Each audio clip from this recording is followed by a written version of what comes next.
host, Nia. What's up, guys? It's another Wednesday. And we checking in, and we tired, y'all, but we here. We here. We here. No fuss, no muss. We are here. We want comments. We want to hear what you guys got to say. And I'm going to get us into some celebrity tea right now. And there is always so much going on. So I am sure that you got the most up-to-date, most current, most drama-filled tea for us today. Yes, it is a lot. A lot. A lot. All right, Shantae, get me right. Let me get The you sound together. is right, but I can't get the video. All right, guys. So, oh, Lord. So, I don't know if you guys followed this story. I have, and it's sad and crazy and just a lot going on with it. Okay, so in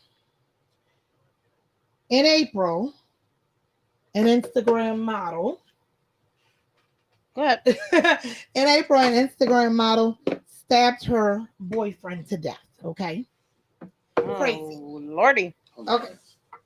So the young lady was only 26 years old. So she has been charged with second-degree murder. People was a little upset, but I think when it's a crime of passion, right, the charge is different. Right. But people was a little upset because, of course, she was a white girl, killed a black boyfriend, and the thing about it is, after everything happened, she walked free. Right. But they have put some charges against her. Very sad. My heart goes out to his family, and very sad. And one of the things the prosecutors pulled was an argument they had previously in an elevator, and it showed her character and her behavior. Right. She was very aggressive. You go look at it, beating him, hitting him. So be careful, because those things can come back to bite you. Well, that is a fact, Jack. So, I mean, what 2 lives lost basically, because at 26 years old, you're an Instagram model, very, very pretty girl, but seemed to be a little cuckoo. Okay. But at 26-year-old, you're losing your life. Right. Basically. For no reason. Because arguing with a boyfriend, that's crazy. Yeah. And stabbing him to death, that's super crazy. Yeah. Now, at the time, she did say he attacked her and she had to get him off of her and whatever. I don't know. That's super crazy. But the whole situation is crazy. I'm sure there was some things leading up before Mr. Christian Bloom. I'm butchering the man's name, but I'm sure there was some things leading up that they could have parted ways before he lost his life. And so she killed him? Yeah, she stabbed him to death. Oh, shit. Oh, yeah. Lord. Did you miss what I was saying? I did. We having technical difficulties over here, so I was letting you roll while we was trying to get the technical stuff together. All right. Are we good now? Yeah, almost. Okay. We're almost good. We're almost good. Okay. So, and then moving on to another sad, crazy story. So, Young Thug, who's behind bars. Oh, what is happening with him? How can something else be going on? Well, he's being sued. Okay. He's being sued and he in jail. Right. He's being sued for $150,000. Okay. Wow. So a promoter here booked him a show at the State Farm Arena here in Atlanta. Okay. He had a 45-minute session. Okay.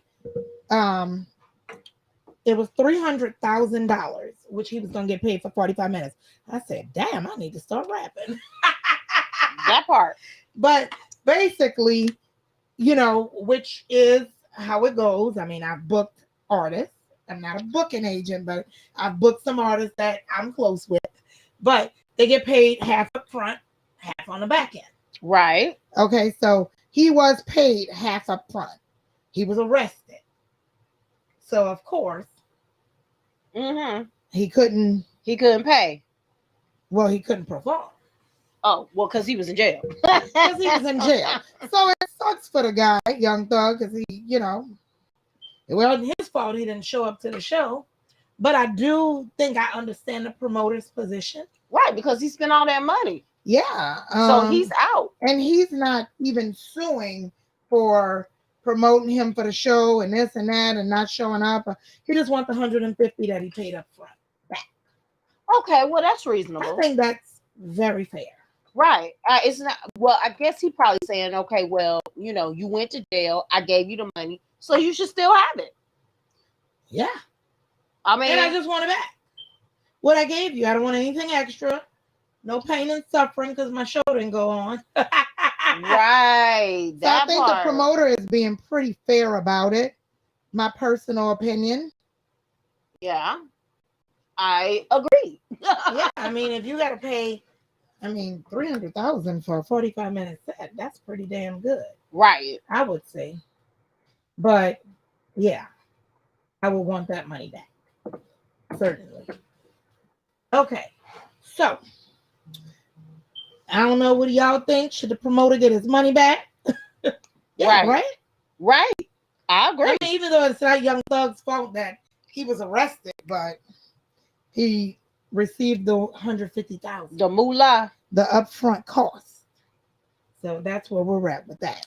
All right, and then we're gonna congratulate this beautiful, amazing one of the Knoll sisters.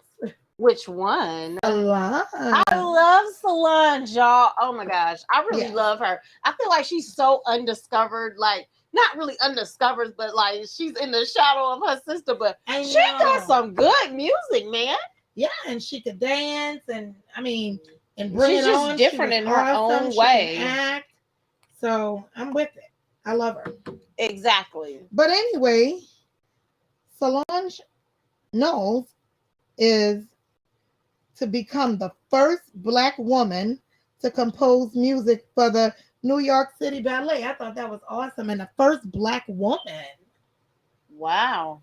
I didn't realize that she was actually a composer. Yeah, that's a huge achievement. Yeah, I agree.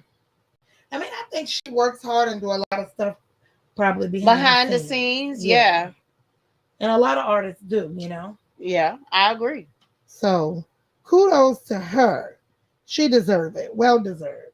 She deserves her flowers now. Yes. I really love her though, because I really didn't understand like the gravity of kind of what she was doing and who she was as an artist until I heard Cranes in the Sky. Mm-hmm. That was like one of her first songs, and I literally fell in love with that song. Really? I know that. I mean, obviously, her and her sister, they look like they have a really great relationship. Exactly. Her sister loves her. Yes. Her sister probably wanted her to make it as big as her. Yeah. But I mean, any sibling, I think it's hard to like be in a relationship. I mean, not a relationship, but have like a sister that is doing exactly what you want to do, and then you kind of feel like you're a little bit under where she is. That's kind of like a hard pill to swallow, and I definitely like get that for her. So I'm just glad that has not like tainted or ruined their relationship, because they seem like they're just as close as can be.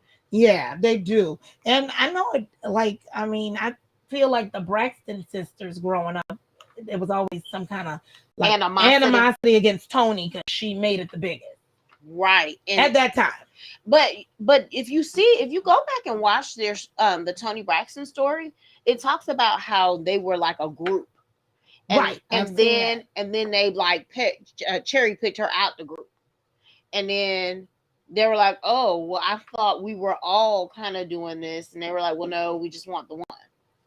And it happens. I know throughout my career interviewing artists, I've had artists that started out as a group, and then they'll say, well, they handpicked one of us, so I wanted to make it so I could bring the rest in. Right, but they never see it that way. Controlled it. Right, and they never, ever, ever see it that way. I know, that's got to be hard. It does, definitely. Yeah. You know, I could only imagine because you could tell the Braxton sisters are close.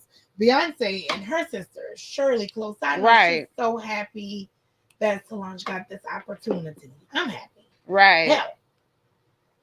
All right. So, are we still having technical difficulties? Oh, good.